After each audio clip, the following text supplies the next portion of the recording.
It wasn't until I brought home a pitiful girl from the orphanage to be my sister that the way my aloof wife, my partner in a business marriage, looked at me changed. She suddenly started coming home every day, transforming from an ice queen into a clingy little wildcat, teasing me until my heart raced out of control. Just as I was indulging in these sweet perks, she pinned me against the wall with red-rimmed eyes. "Hey, Ning, you can only belong to me. My name is Ning Tion. I am a CEO of the Ning Group. My marriage is a business alliance. My wife, Lu Rian, is the daughter of the Lu family.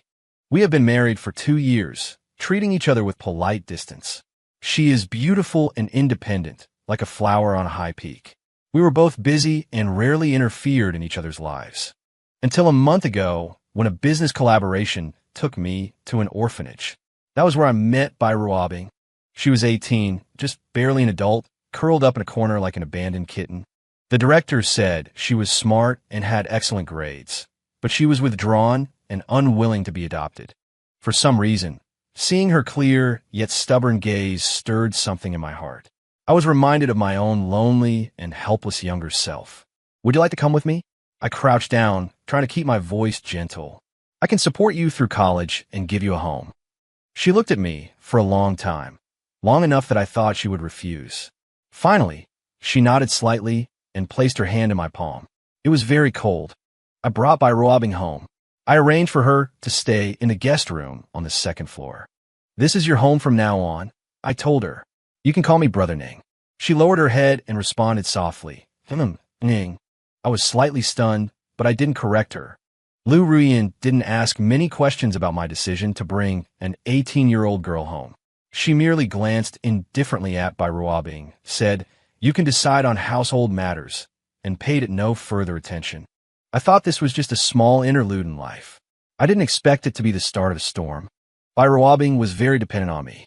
When I got off work, she would be the first to run to the door, looking up at me with her small face. "Hey, Ning, you're back." During my work breaks, she would carefully bring over a cup of tea she had just learned to brew. Her eyes were timid, holding a hint of ingratiation. Ning, das te eat. Is it too bitter?" Her health didn't seem very good. Her complexion was always a bit pale. Occasionally, she would cough softly in front of me, and when I asked with concern, she would quickly wave her hand and say she was fine. "I'm just a little tired. I'll be fine after a rest. Don't worry, Ning." That fragile yet determinately strong appearance of hers really made it easy to soften one's heart. I tried my best to play the role of a reliable older brother, caring about her studies, looking after her life. I didn't notice the subtle changes in the house. It was Lu Ruyan who first noticed something was amiss. She suddenly started coming home earlier, and instead of going straight to the master bedroom or study like before, she would sit in the living room, as if waiting for something. When I returned home to face Bai Ruobing's welcome, Lu Ruyan would appear at just the right moment. She no longer wore her severe business suits, but had changed into soft loungewear that outlined her fine figure. "You're back." She walked up to me and naturally reached out to loosen my tie. Her movements were gentle, accompanied by a faint, elusive fragrance. Her fingertips would occasionally brush against my neck, sending a subtle shiver through me. My body stiffened slightly. This wasn't like her. "Ruyan." She looked up at me, her eyes shimmering with a kind of allure I had never seen before. "What's wrong? Isn't it normal for a wife to help tidy up when her husband comes home from work?" She leaned in very close. Her voice was pitched low, meant only for the two of us, like a cat retracting its claws to tease someone with its soft fur. My heart skipped a beat. Bai Ruobing stood to the side, watching us. She bit her lip, her face seeming to grow even paler. She gently tugged at the hem of my shirt. "Ning, I feel a bit dizzy." I instinctively turned to look at her. "What's wrong? Did you skip a meal again?" Lu Ruyan's movements paused. She looked at Bai Ruobing's hand clutching my shirt, her gaze turning slightly cold. But when she looked back at me, she resumed that lazy smile, armed with hidden hooks. "Is little sister feeling unwell? Should we call the family doctor to take a look?" Although she spoke words of concern, her tone was indifferent. Bai Ruobing shrank behind me, whispering, "No need, Sister Ruyan. I'll be fine after some rest. I don't want to trouble Ning." After that, Lu Ruyan's behavior became even more proactive. When I was reading, she would sit opposite me, doing nothing, just resting her chin in her hand and watching me. Her gaze was burning, making it impossible for me to focus. When I washed up at night, she would lean against the bathroom doorway. She would discuss insignificant domestic trivia with me. Even when the strap of her silk nightgown slipped down her arm, she seemed unaware of it. The most intense moment was, she walked into my study holding a glass of red wine. She hugged me from behind. Ning Tian. Her cheek pressed against my back, her voice carrying a trace of lazy intoxication. Shouldn't we start acting like a real married couple? The documents in my hand almost fell to the floor. All the blood in my body seemed to rush to the top of my head. This sudden benefit left me both confused and unable to resist.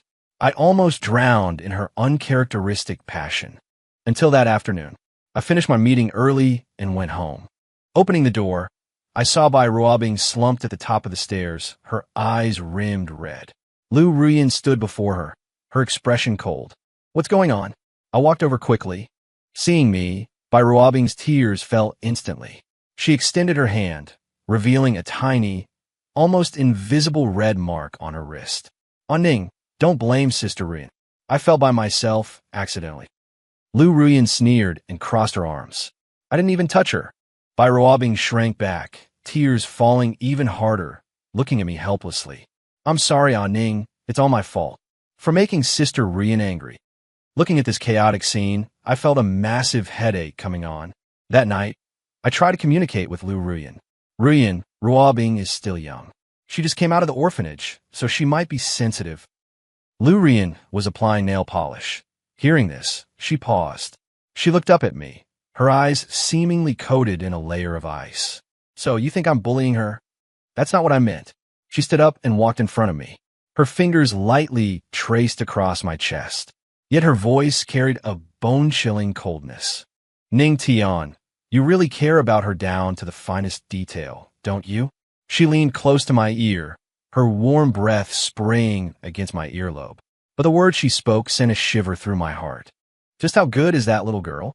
To make you protect her like this?" I looked at her face, inches away, emotions I couldn't read surging in those beautiful eyes. There was anger, grievance, and a trace of hurt. I suddenly realized, did she misunderstand something? Before I could figure out, Lu Ruyan had already taken a step back. She returned to that high and mighty, cold demeanor, as if the person questioning me with jealousy just now wasn't her. "Next week is the company's anniversary gala. Remember to clear your schedule." She turned and walked toward the bedroom, leaving behind an elegant yet distant silhouette. As my husband, you need to be by my side the entire time. The door closed softly. I stood rooted to the spot, feeling a mix of emotions. My wrist seemed to still retain the sensation of her fingertips tracing it. The air was still permeated with her cold fragrance. I lowered my head and looked at my hand. I smiled helplessly. What is all this? On one side, a sister who relies on me and looks fragile and innocent. On the other, a contracted wife who suddenly changed and is acting hot and cold. I felt like I was falling into a sweet, yet thorny whirlpool. After Lu Ruyan announced that I was to accompany her to the anniversary gala, the atmosphere at home became even more subtle. Bai Ruobing seemed to become even clingier. She seized almost every moment I was home to appear by my side. "Ning, I don't know how to do this math problem. Can you teach me?" She held a workbook, looking at me expectantly. I was just about to speak. Lu Ruyan walked over elegantly, holding a plate of washed grapes. She sat naturally on the armrest of the sofa beside me, leaning her body slightly toward me. She picked up a grape and held it to my lips. "Husband, taste it. It's very sweet." Her voice was gentle, carrying a tone that brooked no refusal. I looked at her fingers inches away and the crystal-clear grape, somewhat stunned. Bai Ruobing's fingers holding the workbook tightened slightly. Lu Ruyan smiled faintly, as if she had only just seen her. "Sister Ruobing is studying? So diligent. But for this kind of problem, just ask the family tutor. Why bother your brother Ning? He's already very tired from managing the company every day." As she spoke, she pushed her fingertips forward again, almost touching my lips. "Husband, open up." I subconsciously opened my mouth. The sweet grape juice spread through my mouth. Indeed, very sweet. Bai Ruobing's face paled a little. She lowered her head and whispered, "I'm sorry, Aning. I didn't know you were so tired. I won't disturb you anymore." She hugged the workbook, turned, and ran upstairs. Her retreating figure looked somewhat frail and pitiful. Lu Ruyin watched her leave, the corners of her mouth curling into a barely discernible arc. She pulled out a tissue and deliberately wiped her hands. Kids just don't know any better. She leaned down and gently blew a breath into my ear. "Right, hubby?" The frequency with which she called me hubby had noticeably increased. Moreover, every time she said it, her tone was exceptionally lingering, carrying an implication of staking her claim. Looking at her profile inches away, my heartbeat became a bit erratic. This feeling of being cared for by her wasn't bad. In fact, I rather enjoyed it. The next day was the weekend. It was a rare day off for me at home. Bai Ruobing knocked on my study door. She was holding a plate of freshly baked cookies. Their shapes were a bit clumsy, but the aroma was mouth-watering. "Aning, I learned to bake cookies. Would you like to try some?" Her eyes sparkled, filled with anticipation. I picked one up. The taste wasn't bad. "It's delicious. You're very talented, Ruobing." She immediately beamed, as if she had received the greatest praise in the world. "I'm glad Aning likes it. I'll make them for you often." Just then, Lu Ruyin's voice drifted in from the doorway. "Oh, what delicious things are we making?" She was wearing a wine-red velvet gown today, which made her skin look as white as snow. Her aura was extraordinary. She walked over elegantly, her gaze sweeping past the plate of cookies without lingering. Instead, she looked directly at me. "Hubby, has the Thai I ordered arrived? Accompany me to a private cocktail party tonight. I want to see you wear the one I picked." She walked up to my side, naturally picked up the water glass I'd been drinking from, and took a sip. The gesture was incredibly intimate. The smile on Bai Ruobing's face froze. She watched Lu Ruyin use the cup I had drunk from, and the light in her eyes dimmed. As if only just noticing her, Lu Ruyin offered a faint smile. "Little sister is here, too? The cookies are baked well, but your brother Ning has a weak stomach, so he should take it easy on rich, sweet things."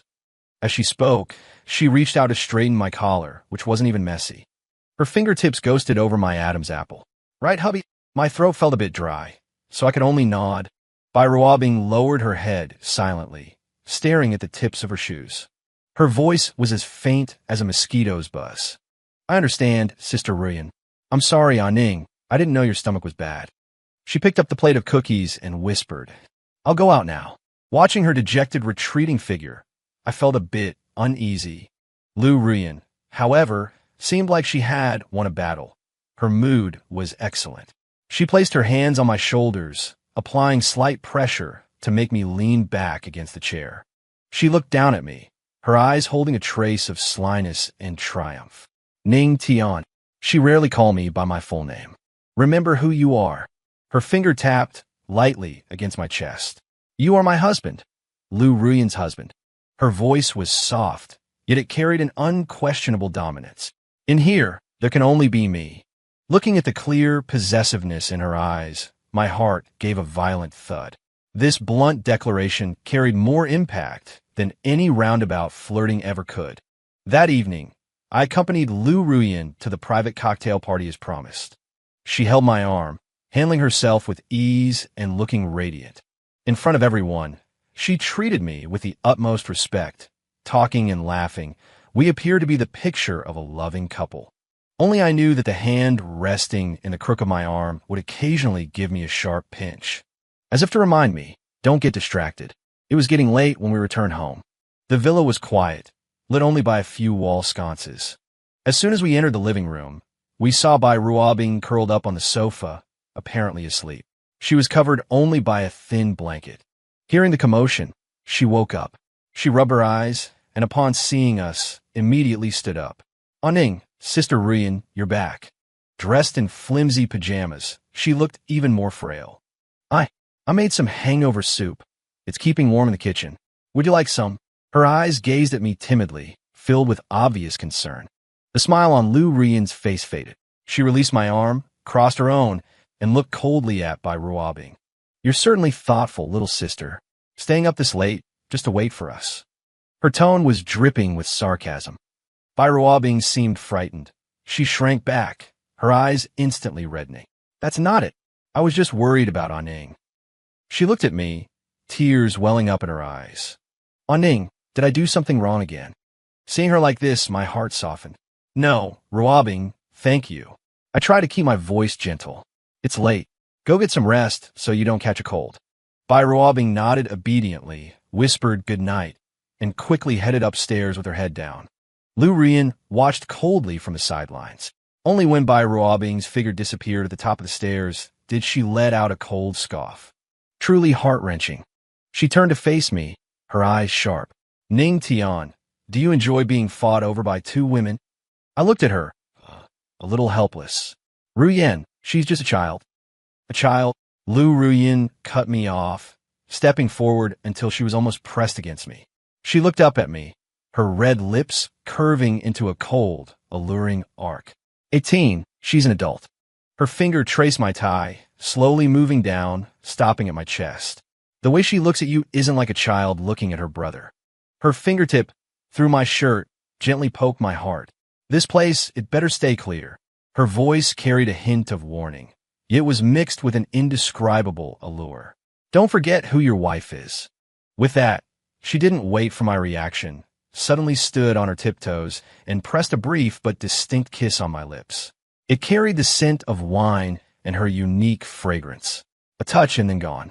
She stepped back, looking at my slightly stunned expression, and smiled with satisfaction. Her eyes were like a cat that had successfully stolen a fish.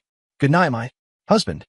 She turned, swaying gracefully as she walked towards the master bedroom, leaving me alone in the empty living room. On my lips, there seemed to linger the soft touch and faint hint of wine. The next morning, when I woke up, the touch of last night's kiss seemed to still linger on my lips. Walking into the dining room, Lu Rian was already seated there. She was dressed in an exquisite business suit, elegantly eating her breakfast. Seeing me, she looked up, her gaze calm and unruffled, as if she wasn't the one who had actively kissed me last night. Morning. She greeted me blandly and continued to look at the tablet in her hand. It was I who involuntarily felt my ears flush. Bai Ruobing was also in the dining room. Today, she wore a white dress, looking even more pure and innocent. She was carefully ladling porridge for me. Ning, it's good for your stomach to have some porridge in the morning. She gently placed a bowl in front of me, her eyes filled with anticipation. Thank you. I took the bowl. Lu Rian's gaze shifted from her tablet to Bai Ruobing. She said nothing, only picked up her coffee cup and took a slow sip. Her eyes held an air of condescending scrutiny. Bai Ruobing seemed to feel the pressure, her fingers subtly curling. She whispered to me, Ning, today, our school has a cultural performance, and I have solo dance. Can you come? Her eyes were timid, pleading. I really hope you can come. I was about to answer. Lu Rian put down her coffee cup with a crisp sound. She picked up a napkin and slowly wiped the corners of her mouth, her movements deliberate. At 3 this afternoon, the group has an important board meeting that requires your personal presence, husband. She looked at me, her tone brooking no argument. It concerns the strategic deployment for the next quarter, and all directors will be present. She specifically emphasized all directors. Bai Ruobing's face instantly dimmed. She lowered her head, twisting the hem of her dress. It's okay, Ning. Work is important. I was just asking. Her lost expression would soften anyone's heart. Lu Rian, however, seemed not to notice. She stood up and picked up her handbag. As she reached my side, she paused. Naturally, she leaned down and kissed my cheek. Husband, I'm going to the company. She straightened up, her gaze seemingly sweeping over Bai Ruobing's instantly pale face. A faint curve played at the corner of her lips. See you tonight. She turned and left, the sound of her high heels clicking on the floor, crisp and composed. Like a victorious queen, I touched the spot on my cheek where she had kissed me, feeling a strange sensation in my heart. This public declaration of her ownership caught me off guard, yet I also subtly enjoyed it. Bai Ruobing stood rooted, head down, shoulders trembling slightly. Ning. Her voice was choked. Am I? Very annoying. She looked up, her eyes red-rimmed at me. Sister Rian seems to dislike me very much. If I'm causing you trouble, I can move back to the orphanage." As she spoke, tears streamed down her face like broken pearls. Her fragile, helpless appearance squeezed my heart. "Don't talk nonsense." I sighed, pulled out a tissue, and handed it to her. "This is your home. Live here in peace." Ruyan, she just has a cold personality. She doesn't dislike you. I knew these words were a bit hollow. Ruabing took the tissue, wiped her tears, and forced a smile. I understand, Ning. Thank you." She lowered her head and whispered, "I'm going to school."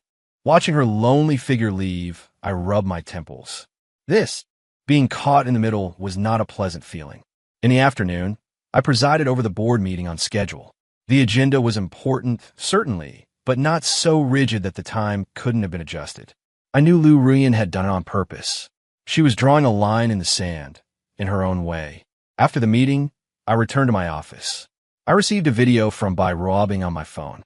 It was a clip of her pirouetting on stage in a ballet dress. Under the spotlight, she looked like a graceful butterfly, her smile pure and innocent. The caption read, "Ning, even though you couldn't make it, I still wanted to dance for you. I hope you like it."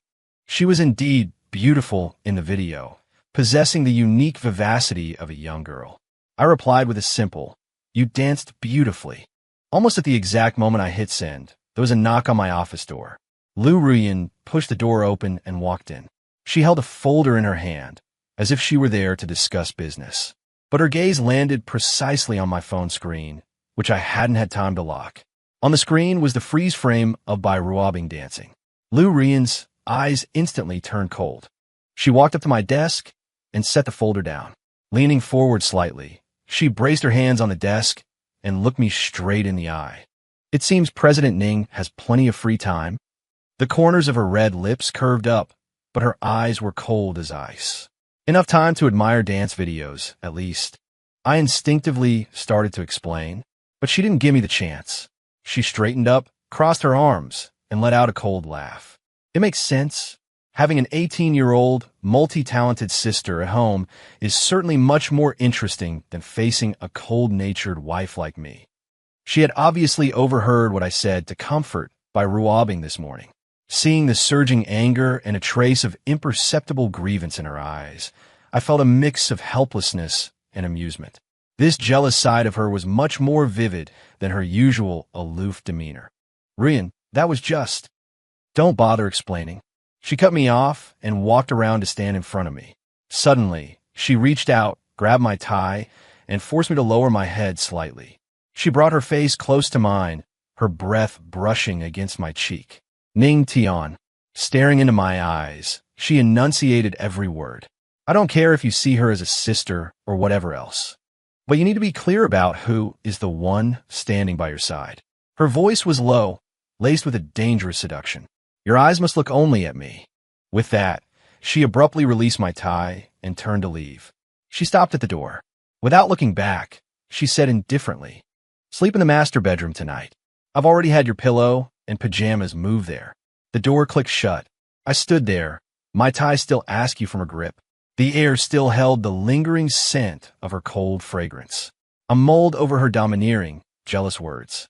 And that command, "Sleep in the master bedroom tonight." My heart began to beat faster involuntarily. Lu Ruyan's words, "Sleep in a master bedroom tonight," were like a stone cast into the lake of my heart, sending out ripple after ripple. For the rest of the day, I was somewhat absent-minded. While processing documents, the image of her eyes, filled with slight anger and possessiveness as she grabbed my tie, kept floating before me. As soon as the workday ended, I left the office, nearly an hour earlier than usual. Pushing open the front door, I was surprised not to see Bai Ruabing. The living room was very quiet. Lu Ruyan was sitting on the sofa, seemingly reading a fashion magazine. She had changed out of her business suit into a set of dark green silk loungewear, which made her skin look like jade. Her long hair was let down casually, softening her usual sharp edge and adding a touch of domestic languor. Hearing the door open, she looked up, her gaze resting on me. There was no surprise in her eyes, as if she had expected me to come home early. "You're back early today." Her tone was flat, revealing no emotion. "Yeah, I finished my work."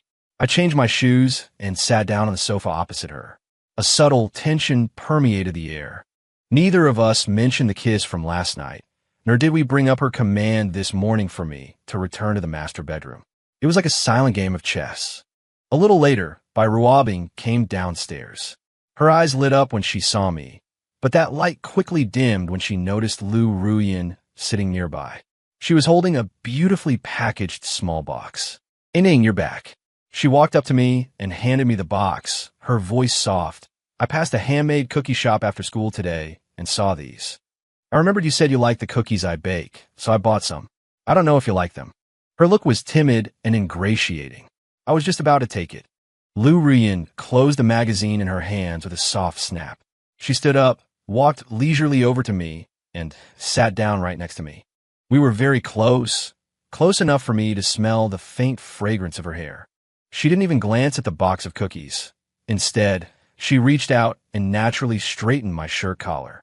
"Honey, your collar is a little crooked." Her fingertips inadvertently grazed the skin of my neck, sending a slight tingle through me. Only after finishing this motion did she seem to notice Ruabing and the box in her hands. She smiled faintly, her expression polite yet distant. "Did Ruabing buy cookies again? How thoughtful." Then her tone shifted as she looked at me. "But honey, have you forgotten what the doctor said last time? You need to watch your sugar intake. It's best to avoid these sweets." As she spoke, she reached out, took the box of cookies, and casually set it aside on the coffee table. Her movements were natural, as if she were merely dealing with something insignificant. Ruabing's outstretched hand froze in midair, and the smile on her face stiffened. She looked at the cookies Lu Ruyan had so dismissively set aside, her eyes slowly reddening. She bit her lip and hung her head. "I'm sorry, Ining. I didn't know you couldn't have sugar. I made a mistake again." Her voice was choked with emotion, sounding incredibly aggrieved. Lu Ruyan acted as if she hadn't heard a thing. She picked up an apple and a fruit knife, beginning to peel it methodically. Her fingers were slender and dexterous. The apple peel fell away in an even, unbroken strip. "Don't overthink it, little sister. You meant well." Her tone was indifferent. "It's just that men can be like children sometimes. They lack self-control, so we wives have to look out for them." She cut the peeled apple into small wedges, speared one with a toothpick, and held it up to my lips. "Try it. It's sweet and healthy." She looked at me, her gaze allowing no room for refusal. I looked at the apple near my lips, then glanced at Ruabing, who stood nearby with her head lowered, shoulders trembling slightly. After a moment's hesitation, I opened my mouth. The apple was crisp and sweet. Lu Ruyan smiled with satisfaction, speared another piece, and continued feeding me, completely ignoring Ruabing, who was on the verge of tears beside us. Ruabing stood there like an unwanted outsider. She watched Lu Ruyan intimately feeding me the apple, witnessing my submission to her. The tears finally spilled over. She turned abruptly and ran upstairs. The sound of her footsteps was accompanied by suppressed sobbing. I watched her disappearing figure, feeling a mixture of unease and guilt. Lu Ruyan, however, acted as if nothing had happened. She set down the remaining apple and pulled out a tissue to wipe her hands. It seems she is still too young. Her emotions are quite unstable. Her tone was flat. "You need to rest more.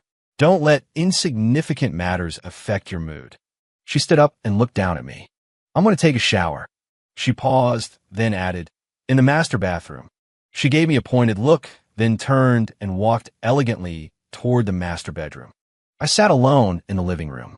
On the coffee table, that box of neglected handmade cookies still sat. The air still seemed to hold the fresh scent of apples and the cold fragrance of Lu Ruyan. My mind replayed the silent confrontation between the two women. Every one of Lu Ruyan's movements and words carried a precise strike and unmistakable possessiveness. In her own way, she was slowly erasing the traces Ruabing had left around me. And in her own way, redefining the relationship between us. The lights in the master bedroom were dimmed to a warm orange glow. Lu Ruyan had finished showering and was leaning against the headboard reading, wearing a silk slip nightgown. Her damp hair tips still held moisture, softening her usually sharp features. Hearing me enter, she didn't look up. She simply turned a page of her book and spoke indifferently. "Your pajamas are in the bathroom. Her tone was as natural as if we had always shared a bed. I walked into the bathroom. Fine water droplets still clung to the frosted glass, and the air was filled with the cool fragrance of her usual body wash. On the vanity, my toiletries were arranged alongside her exquisite bottles and jars, blurring the boundaries between them. It was a strange feeling. When I finished showering and came out of my pajamas, Lu Rian had already put down her book. She was lying on her side, facing me, eyes closed and breathing evenly, as if she were asleep. I moved quietly, lifting the duvet on the other side and lying down. The mattress dipped slightly. A polite distance remained between us, yet her scent and warmth silently drifted over. I turned off the bedside lamp on my side. The room plunged into darkness and silence. There was only the sound of our soft breathing. I thought I would suffer from insomnia, but surprisingly, surrounded by her familiar yet strange scent, I soon grew drowsy. In my half-asleep state, I felt a warm, soft body press against me. Her hand rested lightly on my waist, and her cheek unconsciously nuzzled against my back, like a kitten seeking warmth. I didn't move, letting her lean against me. A corner of my heart softened unexpectedly. The next morning, I was awakened by sunlight and the aroma of food. The space beside me was already empty. Lu Rian had risen early. I walked out of the bedroom, surprised to find her in the kitchen. She was wearing a light gray apron I had never seen before, watching the fried eggs in the pan with intense focus. Her movements weren't exactly skilled, but she was earnest. Toast and milk were already set out on the dining table. Bai Ruobing was up as well, sitting at the table. She watched Lu Rian's back in the kitchen with a complicated look in her eyes. Seeing me, she stood up immediately. "Aning, good morning." Her gaze flickered between me and the master bedroom, her voice sounding a bit dry. "Morning." I nodded. Lu Rian turned around with the fried eggs. Seeing me, her face remained expressionless. "You're up? Have some breakfast." She placed the eggs, their edges slightly scorched, onto the plate in front of me. "It's my first time making them. Just make do." She untied her apron and sat opposite me, her posture as elegant as ever. Bai Ruobing looked at the breakfast Lu Rian had made herself, then at the empty plate before her, her fingers tightening slightly. She lowered her head and whispered, "Sister Ruyan is amazing. I usually make breakfast for Aning." Lu Rian picked up a slice of toast and unhurriedly spread jam over it. "Isn't it only right to make breakfast for one's husband?" She raised her eyes and gave Bai Ruobing an indifferent glance. "You'll have a family of your own one day, little sister. You'll understand then." With a single sentence, she understatedly drew a line, excluding Bai Ruobing from us. Bai Ruobing's face paled. She said nothing more, silently picking up a slice of toast and nibbling on it. The breakfast proceeded in a delicate silence. After the meal, I got ready to head to the office. Lu Rian picked up my suit jacket and helped me put it on with natural ease. Her hands brushed over my shoulders as she adjusted my collar. Then, she picked up a dark blue tie. It wasn't the one I usually wore. "Try this one. I just bought it. It goes with your suit today." She stood before me, standing on tiptoe to skillfully knot the tie. Her fingers moved deftly, her breath close against me. I looked down, taking in her focused expression and the slight flutter of her long eyelashes. Bai Ruobing stood nearby, watching the scene, her eyes looking as if they had been stung. Lu Rian finished the knot, smoothed it out gently, and scrutinized it, seeming satisfied. She took a half step back and smiled faintly. There.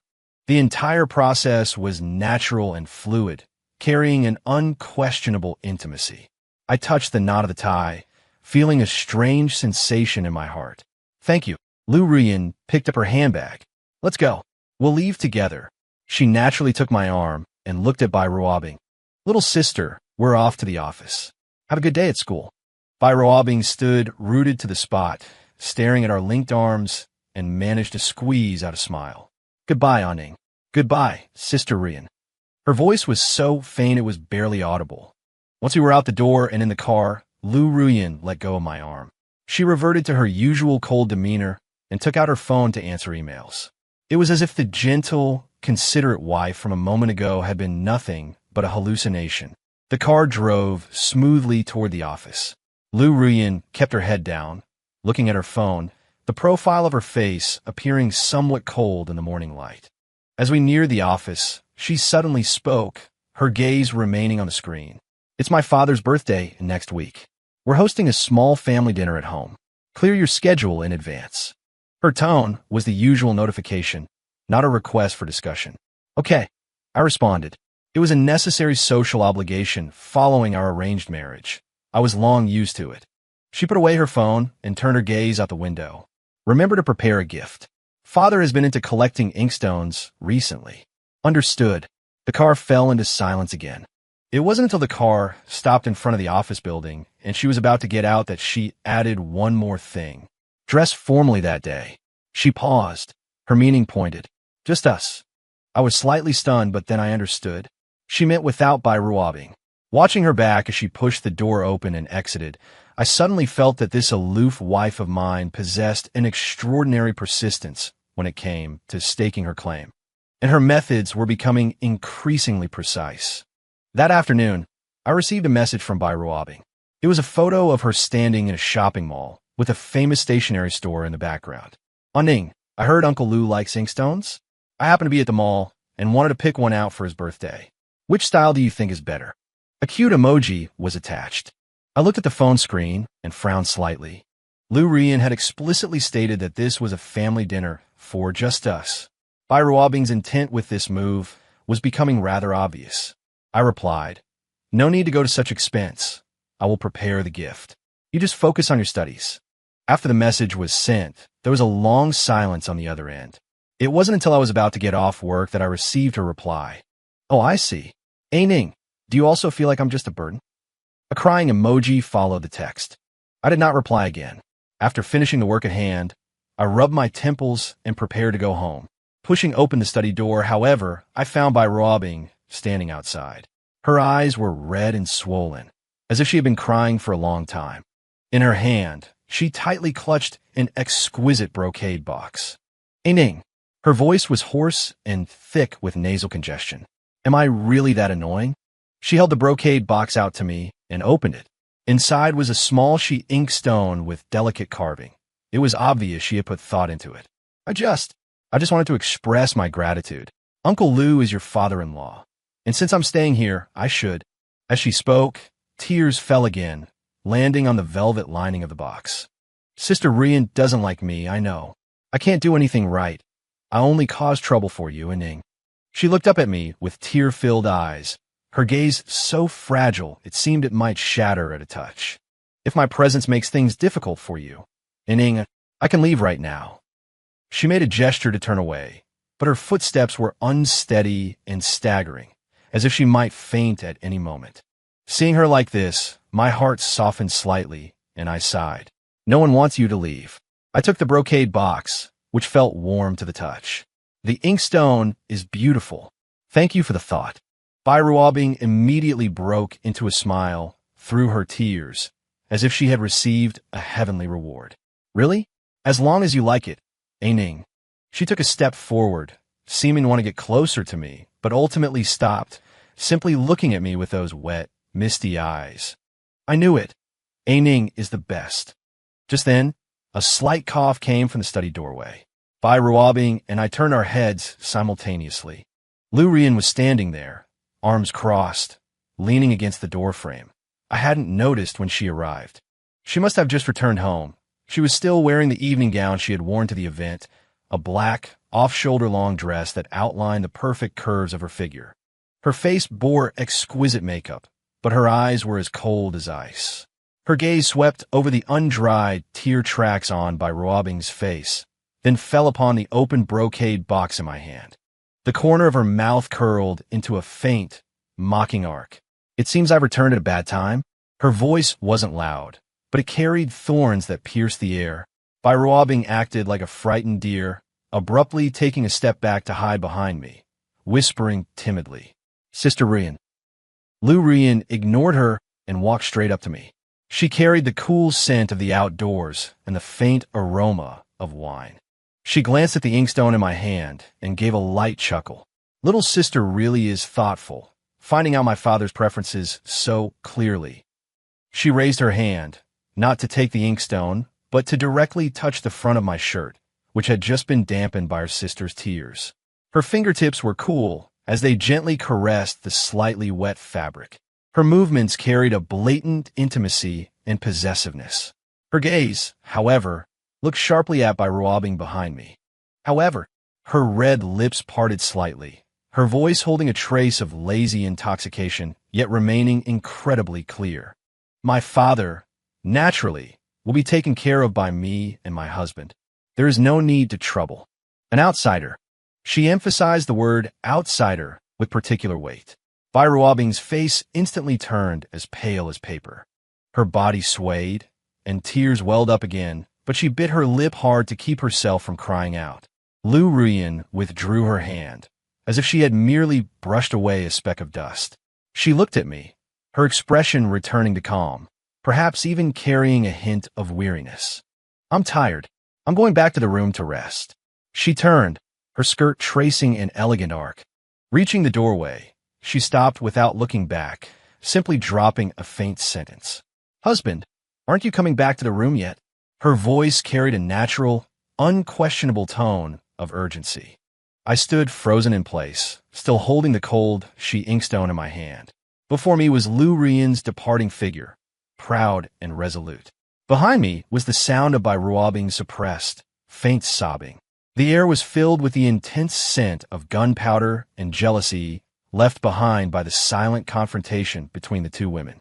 I looked down at the brocade box in my hand. I placed it gently on the desk. Then, I stepped forward and walked in the direction of the master bedroom. Some boundaries. Must be clear. When I walked into the master bedroom, Lu Ruyan had already removed her makeup and changed into a nightgown. She was sitting at the vanity with her back to the door, brushing her hair.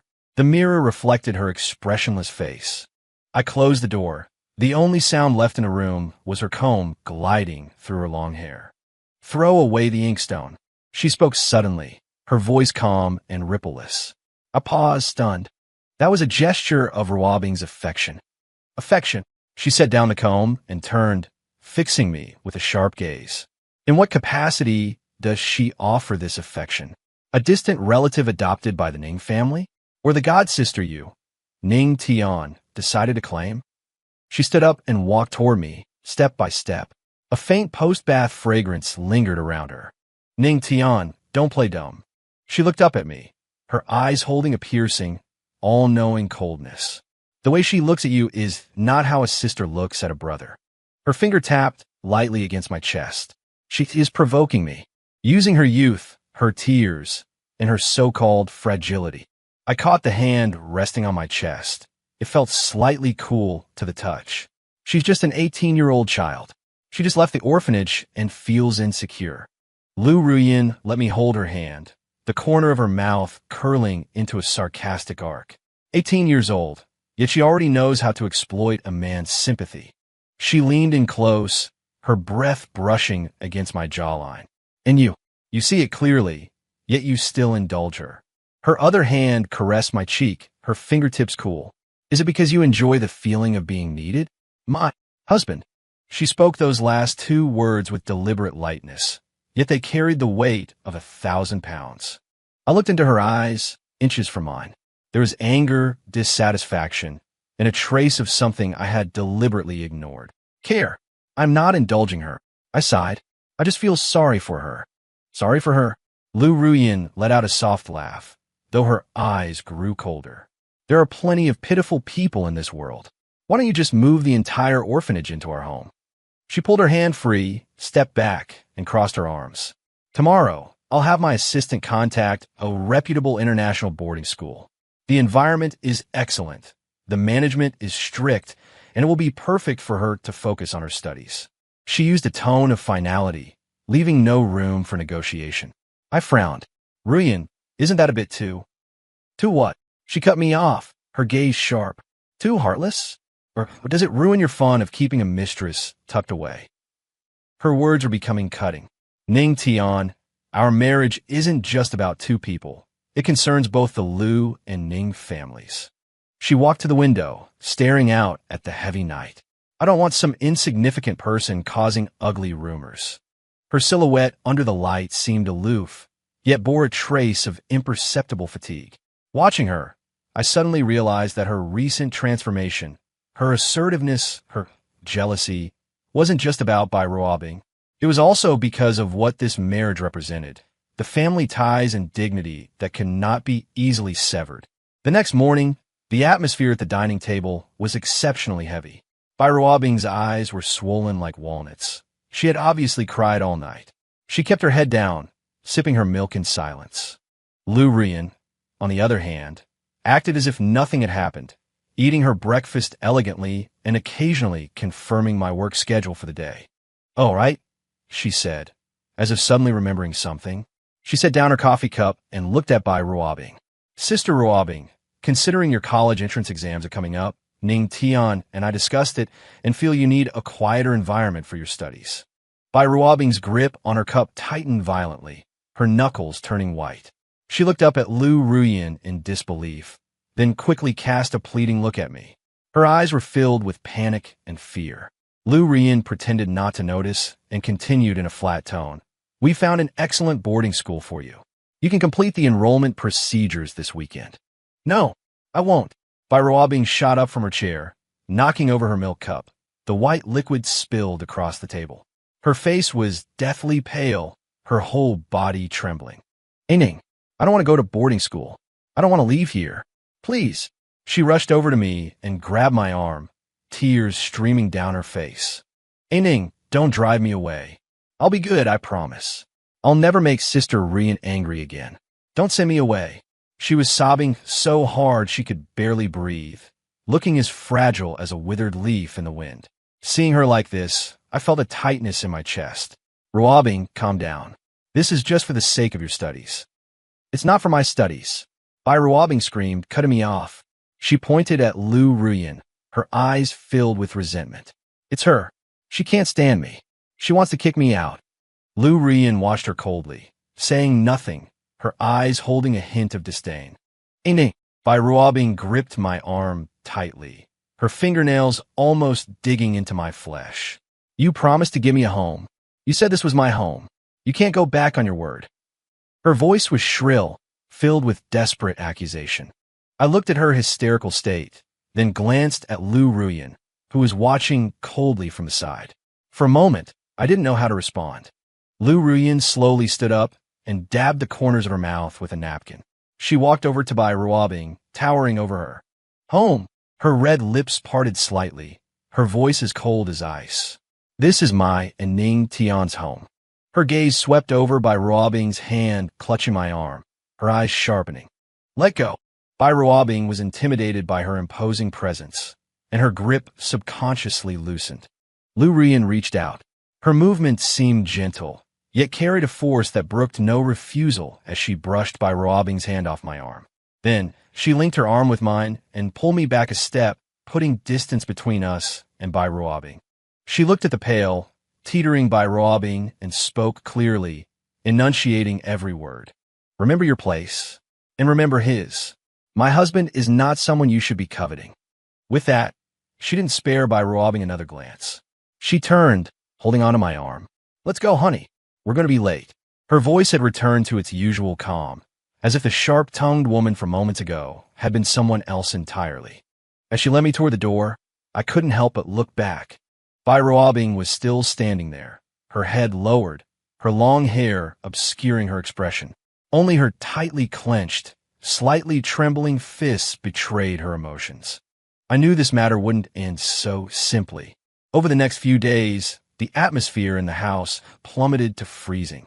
Robbing no longer actively appeared in front of me, as she used to. She kept herself locked in her room, only appearing silently for meals. She became very quiet. She stopped speaking and no longer showed that timid, fawning smile. She would just keep her head down, eat silently, and then leave quickly, like a pale shadow. But the look in her eyes when she glanced at Ryan would occasionally leak a trace of unsuppressible coldness and resentment. Ryan, on the other hand, completely ignored her existence. She seemed very satisfied with the current state of affairs and became increasingly meticulously attentive toward me. This attentiveness carried a clear label of possession. In the morning, She would personally choose my tie and match my cufflinks. "This color suits you." As she stood on tiptoes to adjust it for me, her gaze would inadvertently sweep over the silent by ruabbing in the dining room. When I got off work, if I was even slightly late, her call would come right on time. "Honey, where are you? The food is getting cold." Her voice was gentle, yet it carried an unquestionable tone of checking up on me. In the evenings, she would find various reasons to keep me in a master bedroom. Sometimes it was to discuss business, other times simply to make me watch a boring movie with her. She would lean against me, a faint fragrance radiating from her body, like a cat marking its territory. I knew what she was doing. She was using this subtle, dense method to completely isolate by ruabbing from my world, and I tacitly consented to this behavior. On Friday night, Lu Ruyan had a social engagement she couldn't get out of. For once, she wasn't home for dinner. It was just me and by ruabbing at the table. She sat opposite me, eating in small bites, still silent. Halfway through the meal, she suddenly put down her chopsticks and looked up at me. It was the first time in days she had looked me in the eye. Her eyes were red, framed by dark circles. "Ining." Her voice was very soft, tinged with huskiness. "Is boarding school absolutely necessary?" Looking at her gaunt cheeks, I felt a pang of guilt. The educational environment and resources are better there. It will help you in your final sprint for the college entrance exam. "Is that so?" She smiled slightly, a bleak expression. "Isn't it because Sister Ruyan can't tolerate me?" I put down my chopsticks and looked at her. "Ruabbing, you need to focus on your studies. What I need is you." She suddenly became agitated, her voice rising and choked with tears. "Ining, you know exactly what I need. It's a home. It's someone I can rely on." Her tears fell, splashing onto the table surface. "I only have you left. Ining, don't send me away." She stood up, circled the dining table, walked over to me, and crouched down, clutching my knees. She looked up at me, her face awash with tears. "I don't need anything else. I don't even have to go to university. I just want to stay by your side. Even if it's just to look at you, that's enough." She was trembling uncontrollably as she cried, looking unbearably fragile. "Sister Ruyan doesn't love you at all. She only cares about her family, her reputation. She's just using you. And I really am." Before she could finish, the sound of the door opening came from the entryway. Ruabbing and I froze at the same time. Ruabbing hurriedly let go and tried to stand, but because she had been squatting for so long, her legs gave way, and she collapsed back on the floor. Lu Ruyan walked in. She seemed to have had a little to drink. Her cheeks were slightly flushed, yet her eyes were unusually clear and sharp. She looked at Ruabbing, who was slumped on the floor with a tear-stained face. Then she looked at me, sitting at the dining table with a slight frown. The hint of languor on her face, caused by the alcohol, vanished instantly. Replacing it was a cold, knowing mockery. "It seems I've come back at an unfortunate time again." Her voice wasn't loud, but it seemed to carry shards of ice, freezing the air in an instant. Ruabbing scrambled to get up, stammering an explanation. "No, Sister Ruyan, I was just..." Lu Ruyan ignored her and walked straight up to me. She carried the chill of the night wind and a faint scent of alcohol. She leaned down, bracing her hands on the edge of the table, trapping me between her and the chair. Her face was very close to mine, her breath brushing against my cheek. Yet her gaze scraped over the disheveled Ruabbing on the floor like a knife. "What is little sister doing?" Her red lips curved slightly, her eyes ice cold. "Putting on a show. Playing the victim." Ruabbing's face turned instantly pale. Lu Ruyan stopped looking at her, turning her gaze back to my face. Her fingertips lightly traced my jawline, carrying a hint of danger. "Husband." Her voice was low, tinged with a slight tipsiness and a trace of barely perceptible grievance. "When I'm not home, you just let others come to our door and bully you." Her words were pointed, her eyes locking tightly onto me, as if saying, "Look, this is how she endlessly entangles herself with you." And I was the one who owed her an explanation. On the floor, Ruabbing's sobbing became suppressed and despairing. In front of me, Lu Ruyan's gaze held a searing interrogation. Caught in the middle, I clearly felt it. This war without smoke. Because of Lu Ruyan's return, it had escalated once again. Lu Ruyan's gaze seemed to have hooks, latching firmly onto me. Bai Ruobing let out a weak whimper from the floor, exceptionally clear in the silent dining room. I raised my hand and gently grasped Lu Ruyan's finger resting on my jaw. Her fingertip was slightly cool. "You've had too much to drink." I looked at her, my voice calm. Lu Ruyan's eyes flickered. She seemed not to have expected this reaction from me. She tried to pull her hand back, but I applied a little force, not letting her break free. I looked toward Bai Ruobing, who was still slumped on the floor. "Ruobing, get up." My tone brooked no argument. Bai Ruobing paused, stopped crying, and looked at me somewhat blankly. "Go back to your room," I continued. "You have school tomorrow." The rims of her eyes turned redder, her lips quivered, and she seemed to want to say something more. But under my gaze, she ultimately bit her lip, silently stood up, stumbling slightly.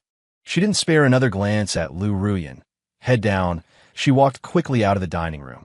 The sound of her footsteps faded at the top of the stairs. Only Lu Ruyan and I remained in the dining room.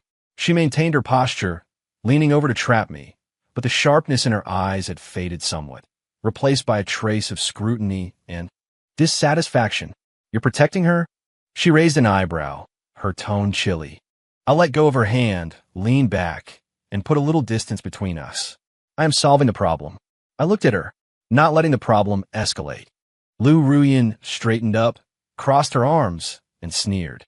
"Solve? How do you solve it?" "Sending her away is the best way to solve it. She is dependent on you, Ning Tian. Can't you see that? That kind of abnormal dependence." There was a hint of agitation in her voice that she might not have even noticed herself. "I know," I responded calmly. Lu Ruyan was stunned. She seemed not to have expected me to admit it so bluntly. "I will talk to her," I added, "when her emotions are stable." Lu Ruyan stared at me for a few seconds, as if judging the truthfulness of my words. Then, the coldness on her face slowly faded, replaced by a complex emotion. She suddenly bent down, leaning close to me again. This time, her breath brushed directly against my lips, carrying the scent of wine and her unique coldness.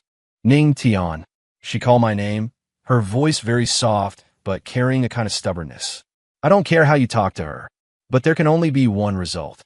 Her fingertip tapped my chest again, resting over the location of my heart. "Here." Her gaze was burning, holding an undisguised possessiveness. "Only I can reside here. Do you understand?" Her declaration was domineering and direct. Like a key, it unexpectedly unlocked a box deep within my heart that had been sealed for so long. I looked into her eyes, which were inches from mine, filled with intoxication and intense determination. I gave no answer. Instead, I reached out, wrapped my arm around her waist, and pulled her a step closer into my embrace. Her body stiffened slightly, seemingly surprised. But she didn't resist. I lowered my head and leaned close to her ear. I could feel her breathing instantly quicken. "Lu Ruyan." I mimicked her way of addressing me by my full name, my voice low and deep. "Have you been getting a little too jealous lately?" The tips of her ears turned red at a visible speed. The blush spread all the way down to her neck. She abruptly pushed me away and stood up straight, a flash of embarrassment and annoyance crossing her face at having her secret thoughts exposed. "Who's jealous?" She glared at me, though her eyes flickered evasively. "I'm simply defending my legitimate rights as Mrs. Ning." Having said that, as if afraid I would say more, she turned and walked briskly toward the stairs. Her footsteps were even a bit frantic. At the top of the stairs, she stopped again. Without looking back, she tossed out a sentence in a stiff tone. "Don't be late for Father's birthday tomorrow." Then, she went upstairs as if she were fleeing. I sat in the dining room, looking in the direction where she had disappeared. The air seemed to still hold her scent and that trace of embarrassed agitation. I raised a hand to touch my chest. There, the rhythm of my heartbeat seemed different than before. I suddenly felt that this cold, aloof, and domineering wife of mine actually looked somewhat cute when she was jealous. The next day was Father Lu's birthday banquet. Lu Ruyan and I arrived early at the Lu family villa. Today she wore a custom-made pale lilac gown, looking elegant and poised. She held my arm, greeting the guests with a decorous and flawless smile. Only I could feel that she was holding my arm a little tighter than usual. as if she were confirming something. Father Lou was very happy to see us, and he was particularly fond of the antique inkstone Lou Ruyen presented to him, unable to put it down. Ruyen, you're getting better and better at picking things out. This inkstone wins my heart. Lou Ruyen smiled faintly and glanced at me. Ning Tian went with me to choose it. He said you would definitely like it. She cleverly shared half the credit with me, giving me plenty of face in front of others. I played along with a smile and didn't expose the truth. The atmosphere at the banquet was harmonious until the figure of Bai Ruobing appeared at the entrance. She actually came after all. She was wearing a simple white dress and no makeup. Her eyes were slightly red and swollen, making her look even more pitiful and fragile. She held a small gift bag in her hand. The smile on Lou Ruyen's face faded, and her grip on my arm instantly tightened. Her nails almost dug into the fabric of my suit. I gently patted the back of her hand, signaling her to stay calm. Bai Ruobing walked straight up to Father Lou and handed him the gift bag, her voice timid. Uncle Lou, happy birthday. This is a small token of my regard. I hope you won't mind it. Father Lou was somewhat surprised, but accepted it politely. It was a decent writing brush. Thank you, Ruobing. That's very thoughtful of you. After giving the gift, Bai Ruobing didn't leave immediately. She turned around and looked straight at Lou Ruyen and me. Her gaze lingered, especially on our linked arms for a moment. Then, looking as if she had mustered all her courage, she walked up to me. Ning. Her voice wasn't loud, but in the relatively quiet room, it was enough for people nearby to hear clearly. Can I have a word with you in private? Just a few sentences. In an instant, the surroundings seemed to grow significantly quieter. Quite a few gazes drifted toward us, seemingly casual but actually attentive. Lou Ruyen's body froze completely. I felt the aura around her turn cold in an instant.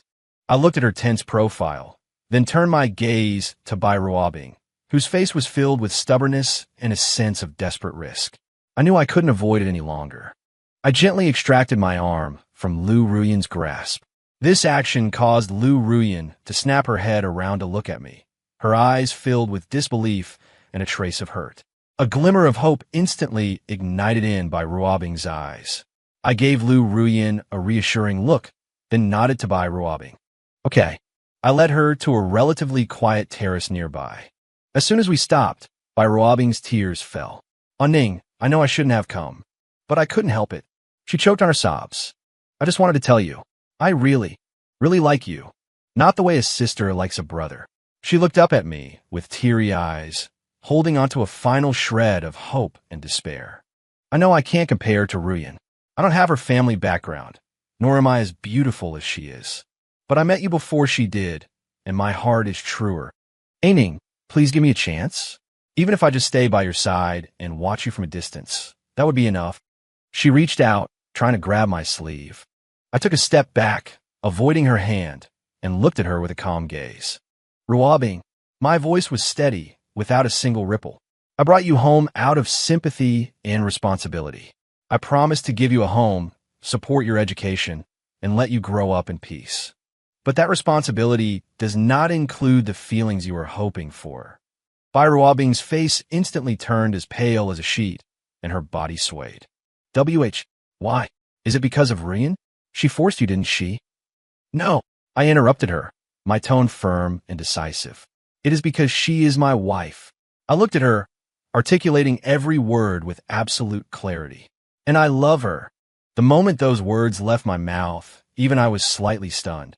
But what followed was a clarity and certainty unlike anything I had felt before. From the shadows at the entrance of the terrace came the sound of a sharp, stifled gasp. I turned to look. Lou Ruyen was standing there. I didn't know how long she had been there. She had her back to the light from the hall, so I couldn't see her expression clearly. I could only see her tightly clenched fists and her slightly trembling shoulders. Bai Ruobing saw her too. The light in her eyes died out completely. She looked at me, then at Lou Ruyen, and suddenly began to laugh, a miserable, despairing laugh. I understand. So, I've been a joke all along. She murmured. Without looking at us again, she turned and ran off, stumbling away in a daze. I didn't chase after her. My gaze fell upon the figure at the entrance of the terrace. I walked towards her. I stopped in front of her. She kept her head down, refusing to look at me. I reached out and gently lifted her chin. Her eyes were red, and there were still wet tear stains on her face. But within those eyes, the usual coldness and sharpness were gone, replaced by a surging tide of emotion that almost drowned me. There was shock, ecstasy, and a fragile disbelief. What? What you just said? Her voice was choked with sobs, filled with cautious hesitation. It's true. I looked at her and repeated it with absolute clarity. Lu Ruyan, I love you. Not because of our arranged marriage. Not because of responsibility. Simply because she is Lu Ruyan. This woman who gets jealous for me, who becomes unlike herself for me, and who loves me in her own clumsy yet domineering way. Lu Ruyan's tears burst forth like a broken dam. She threw herself into my arms, hugging my waist tightly and burying her face in my chest, like a child who had finally gotten her favorite candy. She cried without caring about her image. Her warm tears soaked my shirt. I wrapped my arms around her, gently patting her back, letting her vent her emotions. After a while, her sobbing gradually subsided. She looked up from my arms, her eyes and nose red, yet she glared at me fiercely. Ning Tian, you bastard, she scolded me through her tears. You made me sad for so long. I lowered my head and kissed her wet eyes. My fault. She punched my chest again. From now on, your eyes and your heart can only hold me. Okay, you're not allowed to look at another woman ever again. Okay, you're not allowed to be soft-hearted towards others. Okay. For every command she gave, I agreed, until she could no longer find anything to forbid. She looked at me, then suddenly stood on her tiptoes and kissed my lips. It tasted of salty tears and a burning determination of something lost and found. The kiss was domineering, lingering, and brooked no refusal. It was as if she were branding an eternal mark upon me. When the kiss ended, she was panting slightly, her cheeks flushed crimson. Yet her eyes were shockingly bright, filled with the usual dominance and possessiveness that belonged to Lu Ruyan. She looked at me and declared, articulating every word. Ning Tian, listen to me closely. From the strands of your hair to the tips of your toes, from this life to the next, you can only be mine. Seeing her looking so domineering yet adorable, I couldn't help but chuckle softly. I pulled her tighter into my arms. Emet, I am yours. All of me is yours. Outside the window, the moonlight was beautiful.